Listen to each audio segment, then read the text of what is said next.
शादी एक बहुत ही पवित्र रिश्ता होता है। ये सिर्फ दो लोगों का ही नहीं, उनके परिवारों का भी एक साथ आना है।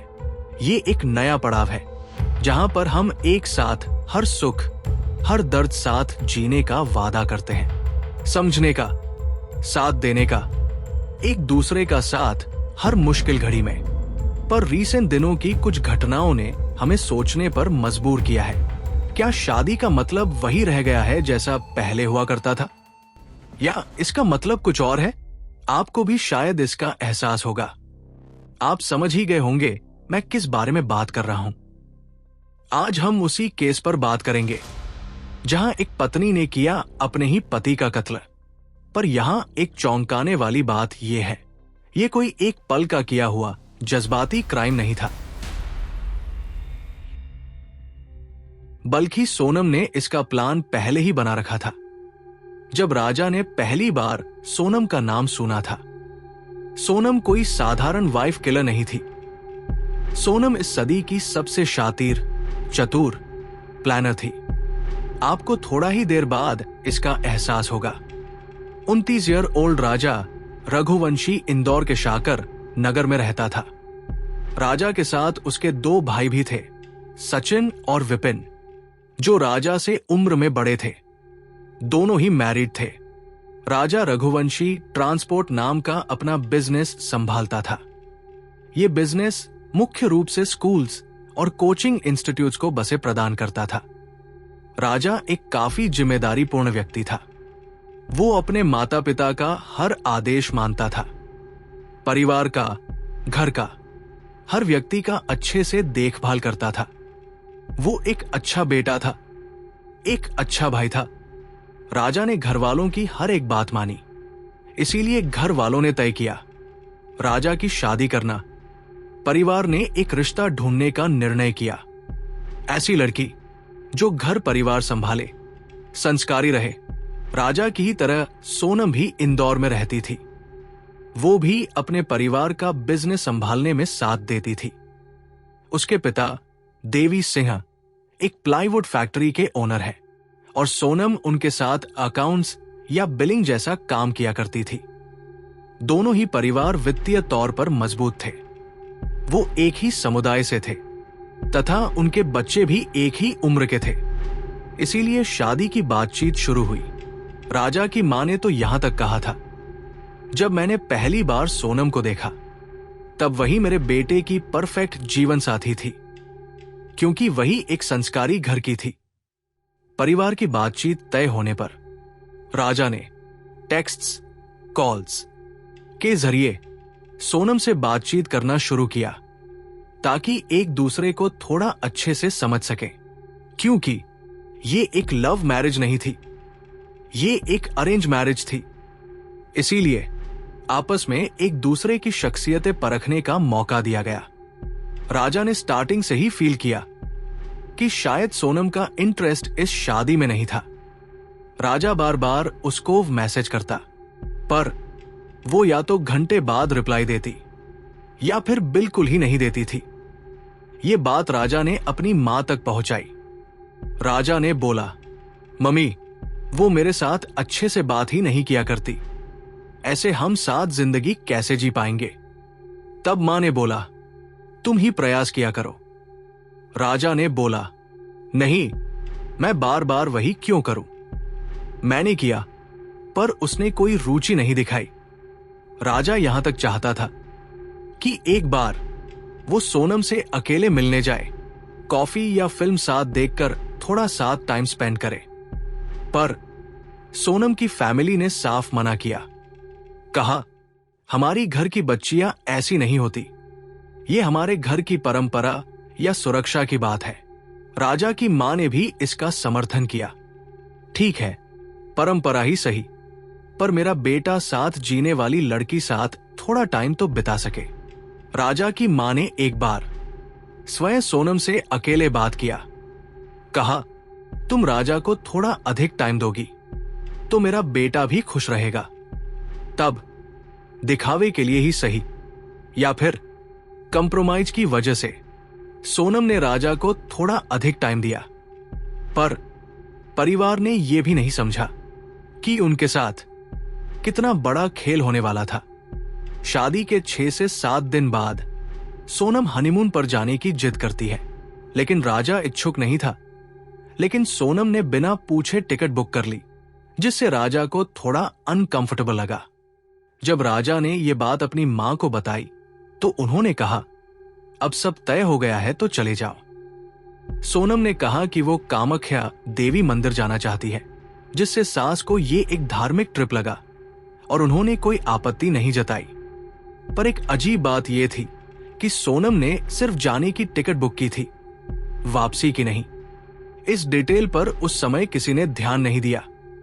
फिर 20 मई 2025 को दोनों मेघालय के लिए रवाना होते हैं। एयरपोर्ट पर राजा की मां को वीडियो कॉल में राजा की गोल्ड चेन दिखती है, जो आमतौर पर वो ट्रैवल में नहीं पहनता था। इस पर भी शक होता है, क्योंकि सोनम ने जिद कर राजा को चेन पहनवाई थी। 2 मई को वे दोनों मोलख्यत विलेज पहुंचते हैं, जहां से नोंगिरात ट्रैक शुरू होता है। ये ट्रैक काफी सीढ़ियों वाला, खतरनाक और जंगल से भरा हुआ होता है। इसके बाद 22 मई को राजा और सोनम की आखिरी बार फैमिली से बातचीत होती है, जिसमें सोनम कहती है कि वो उपवास में है और दूधल सी जैसी चीजें खा रही है। दोनों काफी नॉर्मल टोन में बात करते हैं, जिससे किसी को शक नहीं होता। पर 23 मई को दोनों शिप्रा गेस्ट हाउस से चेकआउट करके निकलते हैं और उस दिन के बाद ना तो राजा और ना ही सोनम की किसी से भी कोई बात होती है। जैसे ही 9 जून की रात 1:30 बजे कॉल आया, पूरा घर चौंक गया। कॉल सोनम रघुवंशी की थी, वो सोनम जो पिछले कई दिनों से लापता थी। फोन पर उसकी आवाज सुनते ही घरवालों की आंखों में आंसू आ गए। इस बार डर और दुख के नहीं, राहत के थे। उसने बताया कि वो उत्तर प्रदेश के गाजीपुर जिले में काशी ढाबा नाम की जगह पर है। उसके पास अपना मोबाइल नहीं था, इसीलिए ढाबे पर काम करने वाले किसी शख्स से उसने फोन मांगकर अपने घरवालों को कॉल किया था। उस आदमी ने भी मीडिया से बात करते हुए बताया, कल रात 1 बजे के आसपास एक लड़की पैदल रोड से आते हुए मेरे पास आई और मदद की गुहार लगाई। उसने कहा कि उसका फोन खो गया है और उसे अपने घरवालों को कॉल करना है। अब आप सोच रहे होंगे कि मेघालय से सोनम अकेले यूपी के गाजीपुर कैसे पहुंच गई। ये सवाल सिर्फ जनता नहीं, पुलिस के दिमाग में भी घूम रहा था। सोनम ने जो कहानी बताई, उसने पूरी केस की दिशा ही पलट दी। सोनम ने कहा कि राजा के मर्डर वाले दिन वो और राजा साथ में घूमने गए थे। तभी कुछ अजनबी लोग आए, जिन्होंने उन पर हमला कर दिया। राजा को बुरी तरह मारा गया और उसी के सामने उसकी हत्या कर दी गई। उसे, सोनम को, जब रन वहां से ले जाया गया और बाद में किसी गाड़ी में बैठाकर कई राज्यों में घुमाया गया। रास्ते भर उसके साथ डराया धमकाया गया, लेकिन मौका मिलते ही वो भाग निकली और यूपी पहुंच गई। पुलिस को इस कहानी में बहुत सारे लूपहोल्स दिखे। कोई ठोस सबूत नहीं था जो इस कहानी को सपोर्ट करे। सोनम के शरीर पर कोई चोट या स्ट्रगल का निशान नहीं मिला था। और सबसे बड़ा सवाल, सोनम आखिर वहां तक कैसे पहुंची? इतने दिनों में किसके साथ थी और क्यों इतने दिन चुप रही? जैसे ही सोनम की लोकेशन कंफर्म हुई, मेघालय पुलिस ने यूपी पुलिस से संपर्क किया और उसे हिरासत में लिया गया।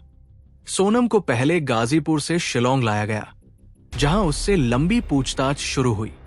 पूछताछ में सोनम ने पहले तो वही पुरानी कहानी दोहराई, लेकिन जब पुलिस ने सख्ती दिखाई और सीसीटीवी फुटेज, मोबाइल लोकेशन और बाकी 3 लड़कों विशाल, आनंद और आकाश से मिले कनेक्शन दिखाए, तब सोनम की कहानी दरकने लगी। पुलिस की जांच और कॉल डिटेल से ये सामने आया कि राजा, सोनम और वो तीनों लड़के विशाल चौहान, आनंद कुर्मी और आकाश राजपूत सब एक ही ग्रुप में ट्रेवल कर रहे थे। सोनम और इन तीनों में से किसी एक के साथ नजदीकी रिश्ता था। राजा इस चीज को लेकर बहुत अपसेट था। ट्रिप के दौरान इन सब में झगड़ा हुआ था। राजा शायद इस रिलेशनशिप को एक्सपोज करने की बात कर रहा था, जिससे गुस्से में आकर इन लोगों ने उसे रास्ते से हटा दिया। पुलिस ने इन तीनों लड़कों को भी ट्रैक करना शुरू कर दिया था। कुछ सबूतों के आधार पर यह भी शक था कि मर्डर की प्लानिंग ट्रिप से पहले ही हो गई थी और उस मशेटी को भी उन्होंने पहले से खरीदा था। सोनम से लगातार पूछताछ होती रही। अंततः उसने कई अहम बातें कबूल कर ली। उसने माना कि उसे राजा से दूरी चाहिए थी। राजा एक पॉजिटिव पार्टनर था जो उसके हर मूवमेंट पर नजर रखता था, लेकिन मर्डर की प्लानिंग में उसकी एक्टिव इन्वॉल्वमेंट को लेकर उसने ना तो माना ना पूरी तरह नकारा। हालांकि पुलिस के पास सिर्फ शक और इमोशनल कनेक्शन नहीं, बल्कि सीसीटीवी फुटेज, कॉल रिकॉर्ड्स और लोकेशन ट्रैकिंग जैसे ठोस डिजिटल सबूत थे। इसके आधार पर विशाल, आनंद और आकाश को अलग अलग जगहों से अरेस्ट किया गया। सोनम को भी फोरेंसिक और इलेक्ट्रॉनिक सबूतों के आधार पर आरोपी बनाया गया। माना जा रहा है कि यह मर्डर लव ट्रायंगल और प्लान्ड एलिमिनेशन का केस था। सोनम शायद राजा को छोड़ना चाहती थी, लेकिन डिवोर्स या ब्रेकअप के बाद की बदनामी से डरती थी, और राजा के पास शायद ऐसे कुछ सबूत थे या उसने धमकी दी थी जिससे सोनम और उसके नए दोस्त परेशान हो गए थे। इसी के बाद उन्होंने मिलकर राजा को रास्ते से हटाने की प्लानिंग की। सभी आरोपियों को कोर्ट में पेश किया गया। पुलिस ने चार्जशीट तैयार कर ली है, जिसमें धारा 302 हत्या, 120B साजिश और 201 सबूत मिटाना जैसी गंभीर धाराएं हैं। सोनम को अभी अंडर ट्रायल रखा गया है और केस की सुनवाई चल रही है। सोनम रघुवंशी एक शांत दिखने वाली, पढ़ी लिखी और संस्कारी लड़की, कम से कम बाहर से देखने में। मध्य प्रदेश के इंदौर में रहने वाली सोनम की जिंदगी में सब कुछ नॉर्मल चल रहा था, लेकिन ये नॉर्मल सिर्फ बाहर से था। अंदर ही अंदर वो किसी और के लिए धड़क रही थी, राज कुशवाहा के लिए। राज से उसकी पहली मुलाकात उसके पापा की फैक्ट्री में हुई थी। राज वही बिलिंग सेक्शन में काम करता था। उम्र में थोड़ा छोटा मगर इरादों में काफी बड़ा, और शायद उसी का असर था कि सोनम बहुत जल्दी उससे जुड़ गई थी। सोनम की मां इस रिश्ते के खिलाफ थी। वजह क्लास, कास्ट, उम्र और शायद लड़की के माँ बाप का वह अहंकार जो समाज क्या कहेगा में बंधा होता है। सोनम ने कई बार अपने पेरेंट्स को समझाने की कोशिश की, लेकिन कुछ भी काम नहीं आया। इसी बीच सोनम के घर वालों ने उसके लिए एक रिश्ता देखा, राजा रघुवंशी का। इंदौर का ही एक पढ़ा लिखा, सरकारी अफसर और संस्कारी परिवार का बेटा। शादी तय कर दी गई और ये फैसला सोनम पर थोपा गया। शादी तय हो गई। सोनम ने विरोध किया, धमकी भी दी। एक बार उसने अपनी मां से यहां तक कह दिया, अगर मेरी जबरदस्ती शादी करवाई गई तो मैं जो करूंगी उसके जिम्मेदार आप होंगे। 20 मई 2025 सोनम और राजा की शादी हो गई। हर कोई मुस्कुरा रहा था, लेकिन सिर्फ कैमरे में, क्योंकि असल में इस शादी के अंदर एक कड़वा राज छुपा था। एक ऐसा राज जो खून तक ले जाएगा। सोनम और राज के बीच बातचीत बंद नहीं हुई थी, बल्कि अब वो और ज्यादा सीक्रेट हो गई थी। रिपोर्ट्स के मुताबिक शादी के कुछ ही दिनों बाद सोनम ने राज से कहा, राजा को हटाना पड़ेगा। जब राजा और सोनम की शादी के कुछ ही दिन बाद दोनों अपने हनीमून के लिए मेघालय गए, तो किसी ने सोचा भी नहीं था कि ये ट्रिप एक खौफनाक मोड़ लेगा। शुरुआत में दोनों का परिवार रोज उनसे संपर्क कर रहा था, लेकिन जैसे जैसे वक्त बीतता गया दोनों से कोई खबर नहीं मिली। फाइनली दोनों परिवारों ने एक मिसिंग रिपोर्ट दर्ज करवाई। फिर कुछ दिनों बाद पुलिस को इनका स्कूटर एक कैफे के पास लावारिस हालत में मिला। लगातार बारिश के बीच पुलिस ने एक बड़ा सर्च ऑपरेशन शुरू किया और अंततः एक वाटरफॉल के पास राजा की अधसड़ी लाश मिली। उसकी गर्दन और शरीर पर धारदार हथियार के निशान थे। उसकी अंगुलियों से अंगूठी और गले से चेन गायब थी। परिवार को शक हुआ कि ये कोई लूटपाट की वारदात है और मीडिया में मेघालय को लेकर गुस्सा फूट पड़ा, लेकिन सच्चाई इससे कहीं गहरी थी। राजा के साथ आखिरी बार देखे गए थे 3 अन्य युवक, विशाल चौहान, आनंद कुर्मी और आकाश राजपूत। एक लोकल गाइड ने पुलिस को बताया कि उसने इन तीनों को राजा और सोनम के साथ देखा था, जो आपस में हिंदी में बातचीत कर रहे थे। इससे साफ हुआ कि ये तीनों लोकल नहीं थे। एक दिन सोनम ने अचानक घर फोन किया। वो उत्तर प्रदेश के एक ढाबे से बात कर रही थी। उसने रोते हुए बताया कि राजा को कुछ लोगों ने मार डाला और वो खुद किसी तरह वहां पहुंची, मगर वो कैसे शिलोंग से यूपी तक पहुंची उसे खुद भी नहीं पता था। ये कहानी में एक बड़ा शक पैदा करता है। पुलिस ने जब उससे पूछताछ शुरू की तो सोनम के पास कई सवालों के जवाब नहीं थे, लेकिन फिर एक बड़ा खुलासा हुआ। सोनम ने खुद कन्फेस किया कि राजा की हत्या उसी ने करवाई थी। सोनम का एक अफेयर चल रहा था राज कुशवाहा नाम के लड़के के साथ। शादी से पहले ही वो उससे प्यार करती थी, लेकिन उसके परिवार वालों ने इस रिश्ते को मंजूरी नहीं दी। सोनम और राज ने मिलकर राजा को रास्ते से हटाने की साजिश रची। पहले प्लान था कि सोनम अपनी मौत फर्जी दिखाकर गायब हो जाएगी, लेकिन वो कामयाब नहीं हुआ। फिर उन्होंने राजा को मरवाने का फैसला लिया। राज ने अपने 3 दोस्तों को मेघालय भेजा और सोनम लगातार उनसे संपर्क में रही। क्राइम वाले दिन सोनम राजा को उस वाटरफॉल पर ले गई जहां वो तीनों पहले से मौजूद थे। राजा को इन लोगों ने बेरहमी से मार डाला और सोनम खुद वहीं मौजूद थी। उसने खुद चिल्लाकर कहा था, मारो उसे। उसके बाद राजा की लाश को वाटरफॉल में फेंक दिया गया और गहने निकाल लिए गए ताकि ये लगे कि लूट के इरादे से हत्या हुई।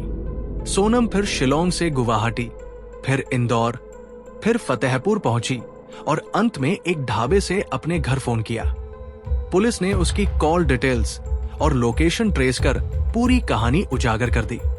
हालांकि सोनम के पेरेंट्स ने पहले इस बात को झूठा बताया और कहा कि मेघालय पुलिस अपनी इमेज बचाने के लिए उनकी बेटी को फंसा रही है, लेकिन बाद में खुद सोनम के भाई ने माना कि उसकी बहन ही इस मर्डर की साजिश करता है। राज कुशवाहा और उसके तीनों साथी विशाल, आनंद और आकाश को पुलिस ने अरेस्ट कर लिया है। इस मर्डर की कीमत 20 लाख रुपए तय हुई थी सोनम की तरफ से, मगर अफसोस की बात यह है कि इतना दिमाग और मेहनत अगर अपने रिश्ते को बचाने या अपने पेरेंट्स को समझाने में लगाती तो शायद एक बेगुनाह की जान बच जाती।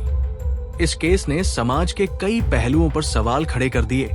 ऑनर, प्रेम, सामाजिक शर्म और लव मैरिज को लेकर सोच। जो बात सबसे ज्यादा दर्द देती है वो ये कि एक इनोसेंट आदमी जो सिर्फ अपनी नई जिंदगी शुरू करने गया था, वो अपनी ही पत्नी की साजिश में मार डाला गया। राजा रघुवंशी की मौत से जो खालीपन उसके परिवार में आया उसे कभी भी भरा नहीं जा सकेगा। अब उम्मीद है कि कानून इस केस में पूरी तरह से न्याय करेगा और जो भी लोग इस साजिश में शामिल हैं उन्हें सजा जरूर मिलेगी।